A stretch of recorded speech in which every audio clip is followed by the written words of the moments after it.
নমস্কার সবাইকে, চলে এলাম আরেকটি ভিডিও নিয়ে। আজকে প্রথমে আমার মামামকেই দেখাচ্ছি। সকাল সকাল ছাদে গিয়ে উপস্থিত। সবাইকে হাই দিতে বললে এখন হাইও দেয়। সারাটা দিন দুষ্টুমি করে। এখন চলে যাব রান্নায়। আজকে রান্না করব শাপলা পাতা মাছের দু পেঁয়াজু আর শাপলা মাছের তেল দিয়ে বেগুন দিয়ে ঝাল। আপনারা দেখতে থাকুন। এখন আমি মাছটা রান্না করার জন্য প্রথমে ব্লেন্ডারে কিছু আদা, রসুন, পেঁয়াজ এবং শুকনো উপকরণ সব ব্লেন্ড করে নিয়েছি। কড়াইতে দিয়ে দেব তেল। তেলের মধ্যে দিয়ে দেব ব্লেন্ড করা মশলাগুলো দিয়ে ভালো করে নাড়াচাড়া করে এখন দিয়ে দেব লবণ, মরিচের গুঁড়ো আর হলুদের গুঁড়ো। আসলে অনেক দিন ভিডিওতে আমি ভয়েস না দিতে আমারও একটু সমস্যা হচ্ছে।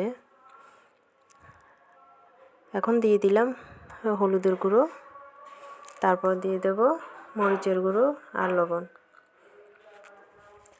এই শাপলা পাতা মাছটা আমি ওই দিন যখন রান্না করেছিলাম অনেকটাই ভেঙে গেছিলো। ভাঙার কারণে আমার ভিডিওটা কিন্তু ততটা ভালো হয়নি, তাই আজকে আবারও আপনাদের সাথে শেয়ার করলাম। এখন সব মশলা দিয়ে ভালো করে মশলাটা কষিয়ে নেব।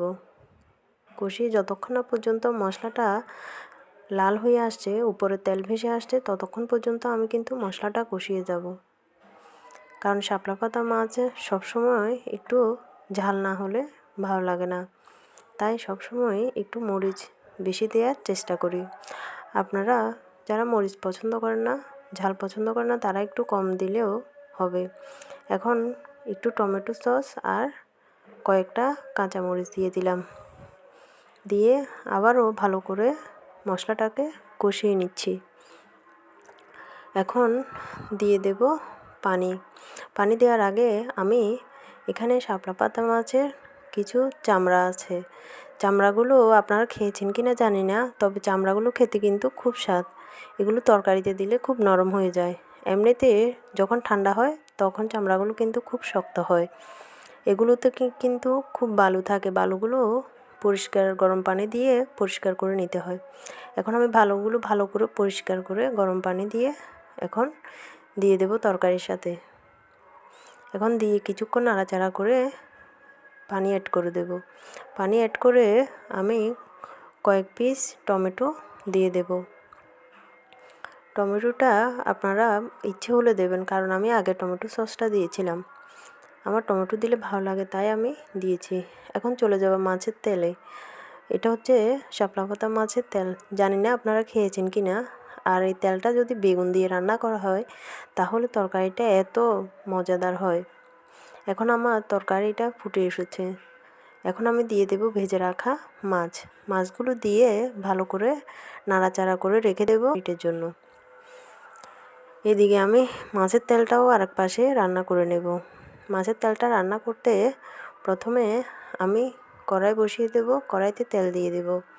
তেল দিয়ে তারপরে দিয়ে দেব কিছু পেঁয়াজ কুচি, রসুন কুচি, আদা কুচি দিয়ে ভালো করে নাড়াচাড়া করে এখন আমি দিয়ে দেব মাছের তেলটা আছে ওটাই দিয়ে দেব। কারণ মাছের তেলটা যদি তেলের মধ্যে দিই তাহলে আস্তে আস্তে এটা গলে তেল হয়ে যাবে। এটা আগে ভালো করে ভেজে তেল বানিয়ে নিতে হবে। এখন আমি দিয়ে দেব হলুদের গুঁড়ো, মরিচের গুঁড়ো আর লবণ দিয়ে মাছের তেলটাকে ভালো করে কষিয়ে একদম গালিয়ে ফেলবো। ভালো করে ভেজে নেব। ভেজে নিলে কি মাছের তেলটা আর গন্ধ লাগবে না। এখন ভালো করে ভেজে আমি বেগুনগুলোকে ঢেলে দিলাম। ঢেলে বেগুনগুলো কিছুক্ষণ নাড়াচাড়া করে ভেজে নেব। ভেজে তারপরে আমি চলে যাব এপাশে আপনারা দেখতে পাচ্ছেন তরকারিটার কালারটা কত সুন্দর এসেছে। এখন আমি তরকারিটা হয়ে এসেছে ধনেপাতা আর জিরে গুঁড়ো দিয়ে নামিয়ে নেব। দেখুন আমার তরকারিটা কত সুন্দর এসেছে।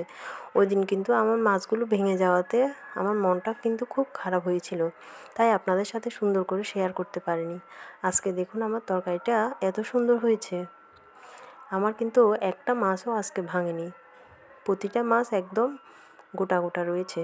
তারপরে মাছের যে চামড়াগুলো দিয়েছিলাম ওগুলো ভালো সিদ্ধ হয়ে গেছে। আপনারা দেখতে পাচ্ছেন কি সুন্দর সিদ্ধ হয়ে গেছে। এখন আমি তরকারিটা নামিয়ে নেব, নামিয়ে চলে যাব বেগুনের তেলে। এখন বেগুনটা ভালো করে ঢেকে কষিয়ে নেব, কষিয়ে তারপর আমি দিয়ে দেব পানি। পানি অ্যাড করার পরে প্রায় 10 মিনিট থেকে 15 মিনিটের মতো এটা রান্না করে নেব। আপনি বেগুনটার মধ্যে যদি ঝোল রাখেন তাহলে কিন্তু স্বাদ হবে না। আপনি বেগুনটাতে যদি একদম ঝোল টেনে একদম মাখো মাখো হয়ে যায়, তারপর তরকারিটা এত সুস্বাদু হয়। আর শীতকালে কিন্তু এই তরকারিটা খেতে খুব ভালো লাগে। আমার ভিডিওগুলো অবশ্যই ভালো লেগে থাকলে লাইক, শেয়ার, কমেন্ট দিয়ে যাবেন। সবাইকে নমস্কার ও ধন্যবাদ।